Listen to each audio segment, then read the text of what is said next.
En juin 2025, Colline a 27 ans. Jusqu'au dernier moment, elle croit à un kyste. Puis les mots tombent. Cancer du sein, HER2 positif, et déjà une métastase logée dans une vertèbre. Dans cet épisode, Colline raconte le tsunami du diagnostic, l'enchaînement des examens, les chimiothérapies, la double mastectomie, et cette autre annonce qui bouleverse tout, une mutation du gène TP53 qui change la suite du parcours. Sans filtre, elle met des mots sur ce que la maladie fracture à l'intérieur. La féminité, la fertilité, l'image de soi, les cicatrices visibles et celles qu'on ne voit pas. Vous êtes sur État d'âme, le podcast au cœur de votre santé. Excellente écoute.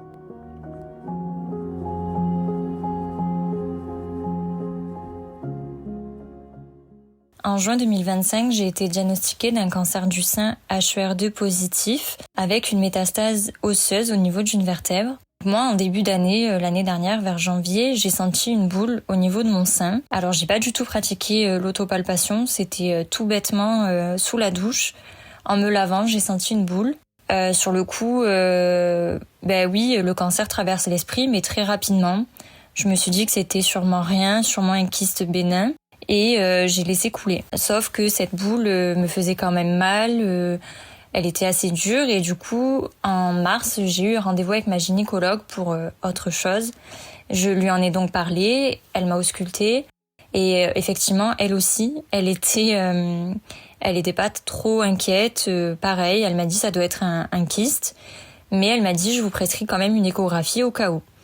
Donc moi, ces mots n'étaient pas du tout alarmants, donc j'ai pris rendez-vous près de chez moi pour faire une échographie. Les délais étaient de 2 mois.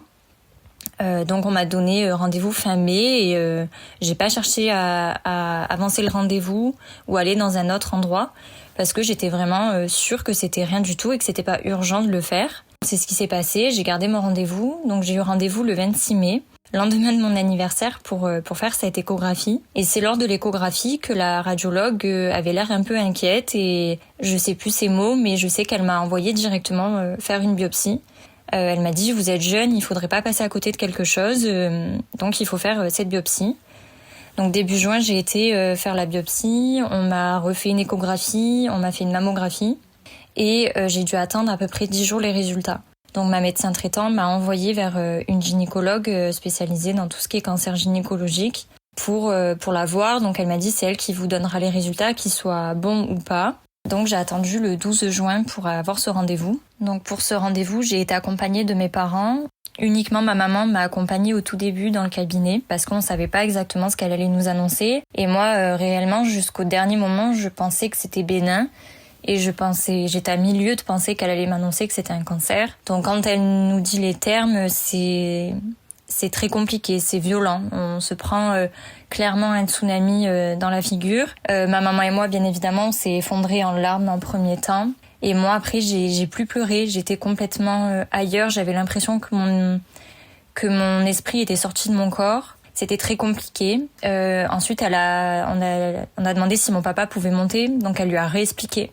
Elle a redit la même chose qu'elle venait de nous dire. Et après ça, elle m'a donné un autre rendez-vous parce qu'ils savent très bien que quand ils nous disent tous ces termes, on écoute à moitié et il y a beaucoup d'informations. À ça, s'en est suivi énormément de rendez-vous médicaux. Les 15 jours qui ont suivi, c'était prise de sang, IRM sur IRM, TEP scan. Et c'est au TEP scan qu'on s'est rendu compte que j'avais une métastase, que le cancer s'était déjà propagé, qu'il avait commencé à se propager donc sur une de mes vertèbres. Moi, j'avais pas de signe forcément avant-coureur à part cette boule que j'ai sentie en premier. J'avais de la fatigue, mais pas forcément alarmante, de la fatigue due au travail. Enfin, je pensais que c'était le travail. J'avais des douleurs lombaires, mais pareil, pas plus inquiète. Enfin, vraiment, à part ça, je me sentais pas mal dans mon corps et rien ne m'indiquait que c'était un cancer. À part vraiment cette boule au dernier moment que j'ai sentie. Et le soir de l'annonce, à la base, on avait prévu d'aller boire un verre avec mon frère et mon copain. Donc toute la journée, ça a été très compliqué parce qu'il faut prévenir toute la famille, il faut prévenir les amis qui sont proches de nous, il faut... voilà, et c'est vrai que c'est beaucoup de peur, de pleurs. Et j'ai tenu quand même à aller boire ce verre le soir même, parce que je voulais pas rester chez moi ruminer, je voulais pas non plus que la maladie change ma vie. Et c'est quelque chose que j'ai essayé de garder tout au long des traitements. J'ai essayé de rester telle quelle, de continuer ma vie le plus normalement possible, même si c'est impossible d'être pareil. On doit arrêter le travail, on doit s'écouter plus, on a beaucoup plus de fatigue, beaucoup d'effets indésirables, donc on doit jongler avec les rendez-vous médicaux, avec notre santé. Mais entre tout ça, je voulais continuer à avoir une vie le plus normale possible, ne pas être vue vraiment comme une personne malade. Donc j'ai continué à voir mes amis, à faire des week-ends avec mon chéri, des restaurants. Dès qu'il y avait des repas en famille, je faisais tout pour y assister, même si c'était parfois compliqué parce que on est très fatigué et autres. Mais j'ai toujours tenu à être présente dans ces moments-là pour pas que le cancer m'enlève ça. Mais malheureusement, le cancer, ça bouscule et ça change quand même la vie et la vision de l'avenir. Par exemple, pour les femmes comme moi, en âge de procréer, qui n'ont jamais eu d'enfants, on nous parle de la préservation de fertilité et de congeler nos ovocytes. Parce que les traitements, notamment la chimiothérapie, peut nous rendre stériles par la suite et ça peut être quelque chose qu'il faut aborder, ça doit être quelque chose qu'il faut aborder. Alors moi j'ai pas eu la chance de faire cette préservation de fertilité parce que il fallait commencer les chimiothérapies très rapidement. Au vu du stade de mon cancer, la préservation de fertilité demande beaucoup de rendez-vous en amont, des piqûres d'hormones, beaucoup de choses et moi j'avais pas le temps. J'avais déjà tous les rendez-vous médicaux principaux à faire. Avant la chimiothérapie, j'ai dû me faire opérer pour la mise en place de la chambre implantable par laquelle on va recevoir après la chimiothérapie. Et c'est vrai que j'ai pas eu cette chance, donc j'ai quand même eu un rendez-vous pour en parler, pour faire un examen pour voir à peu près ma réserve ovocytaire qui était plutôt bonne. Donc on m'a quand même rassurée sur l'avenir, mais voilà, il est quand même incertain et j'ai pas eu cette chance. Donc j'ai eu un rendez-vous avec mon oncologue qui m'a annoncé mon protocole. Donc on m'a annoncé 18 séances de chimiothérapie, une tumorectomie, donc on m'a dit que je conserverais ma poitrine, et 33 séances de radiothérapie. Simplement, au milieu de tous ces rendez-vous médicaux, on a un rendez-vous avec un ou une généticienne pour parler justement de la génétique et faire une prise de sang où il faut attendre à peu près 2 mois pour avoir les résultats. Moi, quand on a reçu les résultats, on m'a annoncé que j'avais une mutation au niveau d'un gène. Donc le gène TP53, c'est un gène qui est présent chez tout le monde. C'est un gène qui est suppresseur de tumeurs. Il empêche la multiplication des cellules anormales, donc des cancers. Et en fait, quand il y a une mutation de ce gène, il devient inefficace et du coup, les cellules endommagées se divisent beaucoup plus rapidement. Donc on appelle ça le syndrome de Li-Fraumeni. C'est une prédisposition héréditaire au cancer. Donc on m'a annoncé que j'allais potentiellement pouvoir avoir un autre cancer, notamment un cancer du cerveau, du côlon, du sang ou de l'utérus. Et le cancer du sein fait partie de ce syndrome. Donc moi j'ai ce cancer actuellement, donc c'est déjà compliqué. Pour toute personne qui a un cancer, forcément on a la peur de la récidive. On vit à la fin des traitements avec cette peur et il faut apprendre à vivre avec. On a déjà beaucoup de rendez-vous et d'examens de contrôle à la fin. Mais moi, j'ai compris très rapidement que ça allait être une surveillance beaucoup plus poussée.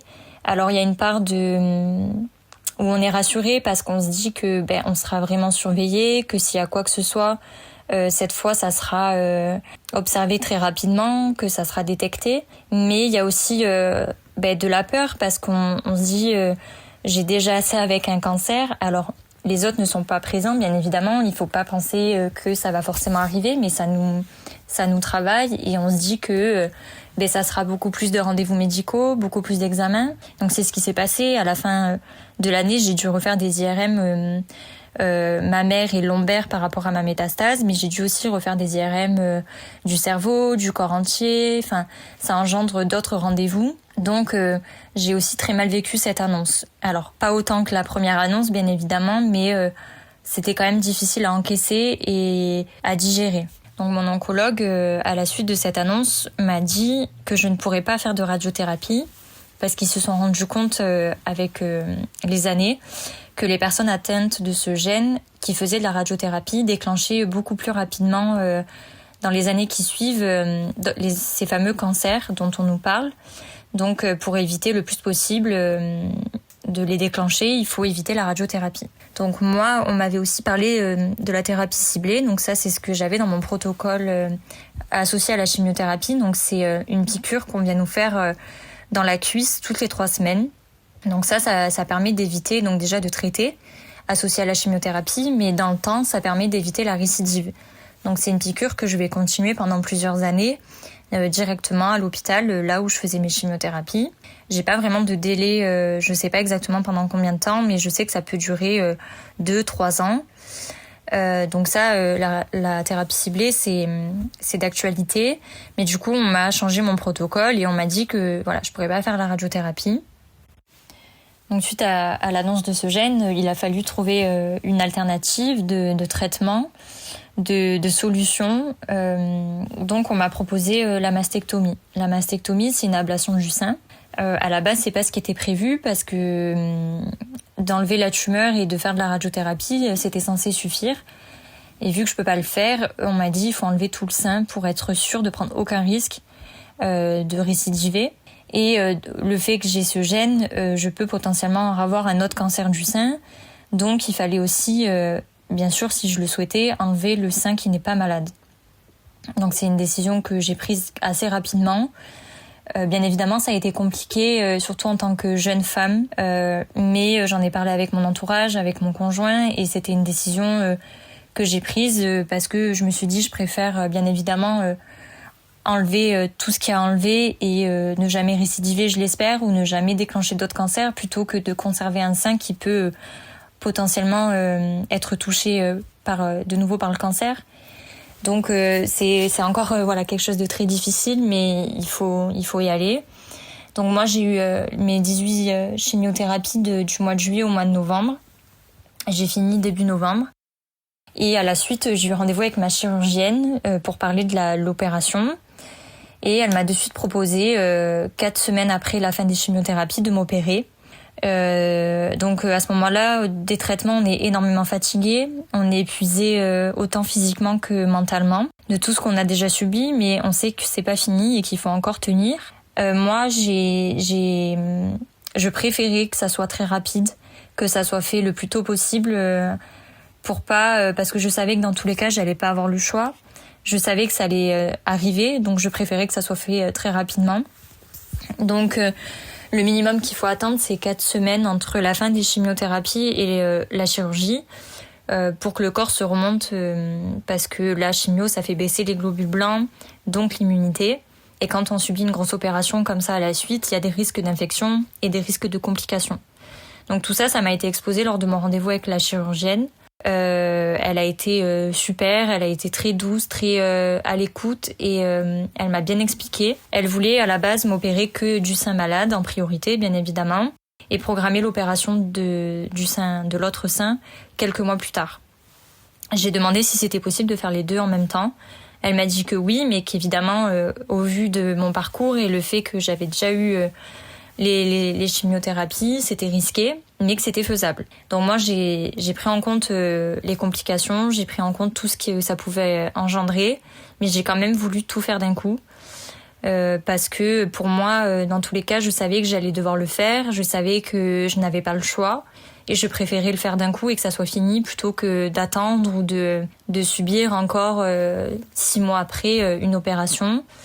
Donc j'ai eu une double mastectomie ainsi qu'un curage axillaire, donc des ganglions sentinelles qui se situent sous l'aisselle. Tout ça, je l'ai fait le 5 décembre. Donc c'est en anesthésie générale, je suis restée hospitalisée, donc ça a été très compliqué. Pour moi, les chimiothérapies ont été compliquées, mais j'ai toujours plus ou moins réussi à tenir, à gérer les effets indésirables. Je pense que je l'ai quand même plus ou moins géré. Mais c'est vrai que la chirurgie, c'est quelque chose que j'appréhendais beaucoup. Déjà, j'ai jamais été opérée, à part pour la chambre implantable.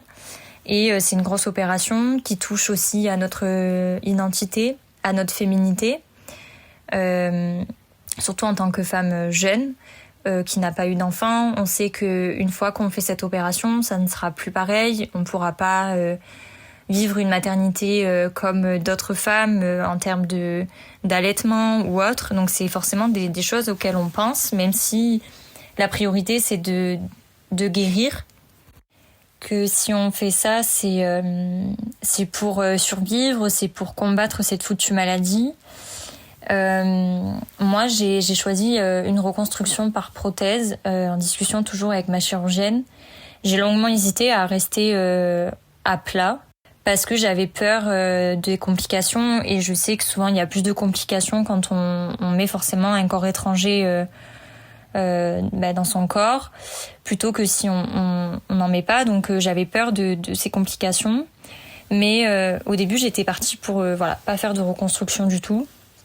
Mais on en a bien discuté, et c'est vrai que après je me suis dit que j'étais quand même jeune et que c'était déjà compliqué de voir son corps changer, donc je voulais le plus possible que ça se rapproche de mon corps d'avant, même si évidemment ça ne sera jamais ma poitrine d'avant. Mais ça, je pense que ça m'a quand même aidé à accepter, même si c'est très difficile, mais peut-être plus accepter que si j'avais pas fait cette reconstruction.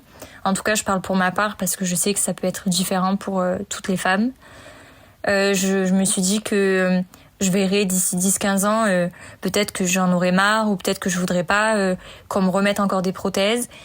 Donc je me laisse le temps. Là pour le moment je suis jeune, et je pense qu'à 27 ans pour moi c'était légitime de faire cette reconstruction par prothèse. Mais ça n'empêche que ça met du temps à accepter. On met du temps à accepter. On voit notre corps changer, on voit les cicatrices sur tout le torse, parce qu'on a les cicatrices de la chambre implantable. Là, il y a les cicatrices de la mastectomie. Moi, j'ai eu du mal à regarder mes cicatrices. J'ai mis du temps, j'ai mis 1 mois après l'opération. J'avais peur de voir. Donc, j'en parlais avec ma psychologue, bien évidemment. Elle m'a dit que j'étais obligée à rien et que je pouvais prendre le temps que je voulais. Mon entourage, ma maman et mon conjoint ont vu les cicatrices de suite. Et ils m'ont dit qu'elles étaient très bien faites, que le résultat était beau. Mais malgré ça, je n'y arrivais pas.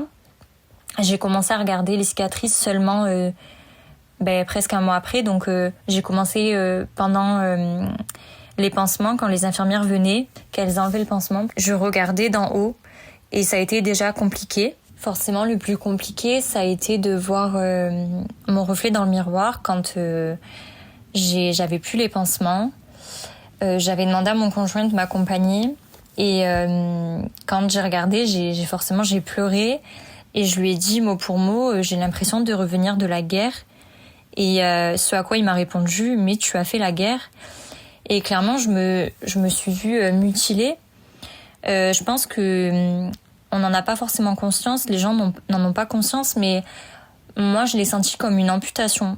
Je sais que il y a des personnes qui se font amputer de jambes ou de bras, et la poitrine ça reste quand même une amputation. On nous enlève une partie de nous, et il faut apprendre à se réapproprier son corps, à s'accepter comme ça. Surtout que pendant les chimiothérapies, il y a déjà un changement physique, notamment la chute des cheveux. Moi, c'est quelque chose que j'ai beaucoup appréhendé. Quand on m'a dit que j'allais faire de la chimio, c'est ce qui m'a... Forcément, les effets indésirables nous angoissent, mais moi, j'ai beaucoup eu peur de cette chute de cheveux. Ça peut paraître superficiel pour certains, mais j'avais des cheveux très longs, très épais, et c'était mon identité. Et puis, je me suis dit, en fait... Surtout, la maladie, elle nous impose déjà beaucoup de contraintes et beaucoup de choses. Et j'ai dit, c'est encore quelque chose que la maladie vient m'imposer. Et j'ai pas choisi ça. C'est pas moi qui l'ai voulu. Et je pense que c'est ça qui est le plus dur. Moi, j'ai eu de la chance de garder mes cheveux jusqu'à la 13e chimio. Bien évidemment, ils étaient quasiment tombés. J'avais des trous sur tout le crâne. Mais j'arrivais à les camoufler avec des foulards, surtout que c'était en plein été. J'avais déjà coupé court mes cheveux au carré dès l'annonce pour limiter les dégâts. Mais en fait, chaque shampoing, c'était une angoisse. Chaque shampoing, c'était une torture parce que déjà, ça faisait mal au cuir chevelu. Ça fait une sensation de tiraillement. On a les cheveux qui nous tirent, qui nous font mal. Et au-delà de ça, psychologiquement, de voir cette grosse touffe de cheveux dans l'évier à chaque shampoing, à chaque brossage, c'était très dur. mais j'arrivais pas à passer le cap. J'arrivais pas à me dire que j'allais devoir me raser. Je sais que pas mal de femmes ont préféré dès les premières chimios, quand ça commençait à tomber, quand elles se retrouvaient avec des poignées de cheveux dans les mains, elles ont préféré raser immédiatement. Moi, j'ai pas voulu. Je n'y arrivais vraiment pas, mais du coup, je m'imposais une souffrance quand même à chaque douche. Et jusqu'à la 13e chimio, donc au mois d'octobre, j'ai voulu tenir. Et je pense qu'inconsciemment, on a espoir que ça va pas nous arriver, qu'on va réussir à conserver les cheveux qui nous restent. Et je pense qu'on est un peu dans le déni, jusqu'au jour où je me suis rendu compte que c'était plus du tout possible. Déjà, même si j'avais les foulards, mais moi, quand je me voyais sans foulard à la maison, c'était pas possible. Et puis en plus, je m'infligeais vraiment de la souffrance à chaque douche, à chaque shampoing. Donc j'ai pris la décision de raser début octobre, un mois avant la fin de mes chimios. Et pour moi, ça a été un moment très difficile. J'ai été chez une coiffeuse spécialisée, accompagnée de mes parents et de mon conjoint. Pour moi, ça a été un moment très difficile. J'en ai souffert, j'ai beaucoup pleuré. Mais à partir du moment où j'ai rasé, il y a quand même une forme de soulagement.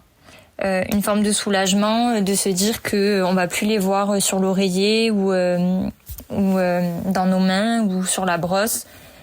Et que on arrive à la fin, enfin pour ma part c'était la fin des traitements un mois après, donc je me suis dit ça va repousser, mais je regrette pas d'avoir fait comme ça, parce que beaucoup m'ont dit mais tu regrettes pas de t'être infligé autant de souffrance, t'aurais pas mieux fait de raser dès le début. Mais je pense que j'étais vraiment pas prête, et je pense qu'il faut attendre d'être prête pour le faire et pas écouter ce qu'on nous dit ou ce qu'on nous conseille, et faire vraiment ce que nous on veut et ce qu'on ressent le mieux pour nous. Après, une fois rasée, bizarrement, ça va, je me suis pas trouvée si moche que ça. Mais c'est vraiment, pour moi, j'ai appréhendé parce que la chute de cheveux, c'est associé à la maladie. Forcément, quand on a nos cheveux, ou même, voilà, moi je mettais des foulards, on sort dans la rue, personne ne sait. Personne ne se doute de rien. Mais au-delà du regard des autres, c'est son propre regard. Moi, je disais... Quand on me disait oui, t'as peur de raser parce que t'as peur du regard des autres, je disais non, j'ai peur de mon propre regard dans le miroir, parce que je savais très bien que quand je sortirais, je camouflerais tant bien que mal, je mettrais des foulards, j'avais une perruque, donc je savais que j'arriverais plus ou moins à le cacher, alors que quand on se regarde nous dans le miroir, on peut pas se cacher, on est mis à nu, et on réalise encore plus qu'on est malade. Et je pense que c'est ça le plus difficile à accepter, parce que il y a une forme de déni quand on nous fait l'annonce, quand on a beau subir tous les traitements, c'est concret, mais en même temps on est dans le déni parce que je sais pas, j'ai l'impression qu'on a toujours, on se dit toujours qu'on va se réveiller, que c'est un cauchemar. Et quand il y a la chute de cheveux, pour ma part, ça concrétisait encore plus la maladie, encore plus que les traitements, encore plus que la mise en place de la chambre implantable. Donc j'ai réussi finalement à passer le cap.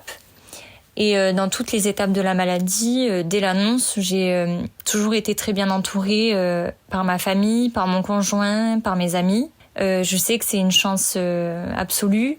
Il y a des personnes qui ne sont pas entourées, et déjà c'est très difficile. Donc si on n'est pas entouré, j'ose même pas imaginer. Donc pour ça, je remercie mes proches. Je sais que c'est pas facile pour les personnes qui nous accompagnent, de près ou de loin, parce que ils souffrent aussi, parce qu'il y a toujours cette peur de pas savoir faire ou d'être maladroit avec nous. Moi, j'ai toujours tenu à ce que mes amis, mes proches ne changent pas leur façon d'être avec moi, parce que certes, je suis malade, mais je suis toujours la même personne. Et je sais que pour certaines personnes, justement, ça a été compliqué, mais je leur en veux pas. Je sais que c'est pas facile pour nous, mais c'est pas facile pour eux. J'ai été très bien accompagnée par mon conjoint. Il a toujours été là, il m'a soutenue dans tous les moments difficiles, parce que j'ai été entourée, mais c'est vraiment lui qui a été mon plus gros soutien, dans le sens où c'est lui qui voyait vraiment tous mes états d'âme, toutes mes angoisses le soir, quand je pleurais, quand tout sortait. C'est lui qui subissait ça avec moi, parce que à côté de ça, j'essayais de le cacher. En fait, j'ai toujours essayer de pas montrer, de protéger mon entourage, parce que je me disais que si il le savait que j'étais pas bien, mais s'il le voyait pas, ça irait mieux. Donc j'ai toujours plus ou moins caché, j'ai toujours gardé ma joie de vivre, mon humour. J'ai essayé de faire passer des choses par l'humour pour leur montrer que il fallait dédramatiser la chose, même si c'était quelque chose d'horrible. Et il y a vraiment que quand j'étais chez moi le soir, parce que c'est surtout le soir que les angoisses surviennent évidemment, c'est dans ces moments-là que mon conjoint a été mon pilier le plus solide. Il n'a jamais changé son regard envers moi. Je me suis toujours sentie profondément aimée, profondément désirée. Et ça, c'était très important. Il m'a portée, surtout dans ces moments où notre corps change, notre rapport au corps est différent, on perd confiance en nous. Mais c'est aussi, la maladie nous apprend aussi beaucoup sur nous. Et on se rend compte que quand on est une bonne personne, on le dégage et c'est très important. Il y a une phrase que j'aime beaucoup, que j'utilisais bien avant la maladie, c'est « Aucune beauté ne brille plus que celle d'un bon cœur ». Et pour moi, ça a encore plus fait écho durant la maladie, parce que je me dis que le physique, il changera forcément à un moment dans notre vie. Mais quand on est une bonne personne, je pense que c'est le plus important de rester tel qu'on est, de ne pas changer, même si les épreuves de la vie sont difficiles et même si on vit l'enfer, il faut rester tel qu'on est. J'ai aussi ressenti beaucoup de culpabilité au début, de faire subir ça à mes proches, subir ça à mon compagnon, même si il me disait que je l'avais pas choisi, que c'était pas ma faute forcément. Moi, j'ai vraiment ressenti cette culpabilité parce que je me disais si je n'étais pas dans leur vie, ils subiraient pas tout ça avec moi et voilà, ils vivraient pas ça. Autre chose qui a été important pour moi, c'est l'accompagnement d'autres personnes qui vivaient la même chose que moi, d'autres femmes. Au tout début de l'annonce, bizarrement, je me suis mise à avoir que des vidéos, que des témoignages sur le cancer sur les réseaux sociaux, mais ça m'a permis d'échanger avec ces femmes-là. Je trouve que c'est bien parce qu'on se porte. Et encore une fois, notre entourage est très important pour nous, mais ils peuvent pas se mettre, ils se mettent à notre place, mais ils peuvent pas vraiment comprendre, tandis que ces personnes-là qui vivent la même chose que nous, on sait qu'elles nous comprennent à 100%, on sait que si on a des questions, si on a besoin de se confier et qu'on a peur de le dire à nos proches parce qu'on a peur de les inquiéter, je trouve que c'est un bon refuge aussi d'avoir un soutien d'autres femmes. Moi, ça m'a beaucoup aidée. Je sais qu'il y a beaucoup de femmes qui ont créé des réseaux sociaux pour en parler et je trouve ça super. Je trouve que c'est très important. Moi, j'ai pas fait de réseaux sociaux particuliers. J'ai juste partagé spontanément ce que je vivais à travers mes réseaux sociaux personnels. Je sais que pour certains, ça peut être particulier. Il y en a qui se demandent pourquoi on partage tout ça, pourquoi on s'expose. Ils pensent peut-être qu'on veut attiser la pitié, mais pas du tout. Au contraire, en fait, déjà il y a une part de libération à faire ça. Et en plus de ça, au-delà d'en ressentir le besoin, c'est aussi un besoin d'aider les autres. Et on se dit que si à notre échelle, on peut aider par nos vidéos, par notre parcours, on peut aider d'autres personnes qui vivent la même chose ou qui vont vivre la même chose. Je pense que c'est super important. Si je devais donner un conseil à des personnes qui vont vivre la maladie, ça serait de faire étape par étape. C'est vraiment le plus important, step by step. Moi, c'est ce que je me disais parce que quand on nous fait l'annonce et qu'on nous annonce tout ce protocole, ça nous paraît insurmontable et on ne sait pas comment on va faire. On a tendance à angoisser sur le après, alors qu'on n'a déjà pas fini de vivre le moment présent. Pareil, par exemple, pour les chimiothérapies, quand j'ai su que j'allais avoir l'opération, la mastectomie, j'ai commencé à angoisser alors que j'étais encore en chimiothérapie et je me suis dit, attends, pour l'instant, le plus important, c'est le traitement actuel. C'est absolument traiter la tumeur. Tu verras après au moment voulu. Et je pense que ça m'a beaucoup aidée.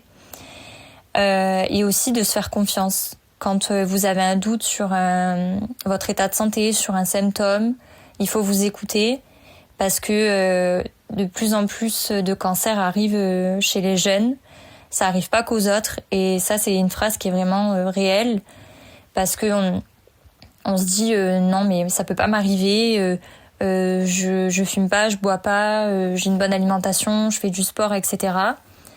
Je suis trop jeune pour, mais malheureusement ça arrive pas qu'aux autres, donc écoutez-vous et faites-vous confiance. J'ai eu également de la radiofréquence. Donc la radiofréquence, elle a pour but de détruire la métastase osseuse par la chaleur. En fait, on vient placer une aiguille électrode dans la lésion qui se situe, pour ma part, dans l'os, au niveau de ma vertèbre. Et ça se passe sous contrôle d'imagerie, en anesthésie générale. Donc, je l'ai fait début janvier, un mois après la double mastectomie, donc un mois après avoir eu déjà une anesthésie générale. Donc, c'était encore quelque chose d'éprouvant pour le corps et pour l'esprit. Aujourd'hui, j'ai encore des rendez-vous médicaux et des rendez-vous de contrôle, mais beaucoup moins présents que durant ces 6 derniers mois. J'ai de la kiné pour mon bras, là où j'ai eu la double mastectomie et où j'ai eu le curage. Donc j'ai la kiné pour mon bras pour retrouver ma mobilité et aussi pour améliorer l'aspect des cicatrices. Donc forcément, on arrive à la fin des traitements, même s'il y en a toujours.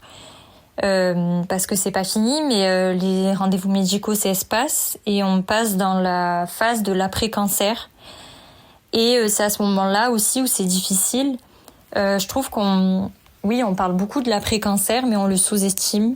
Moi, la première, quand on m'en a parlé au début de mes traitements ou quand j'en entendais parler, je me disais c'est pas possible que ça soit compliqué.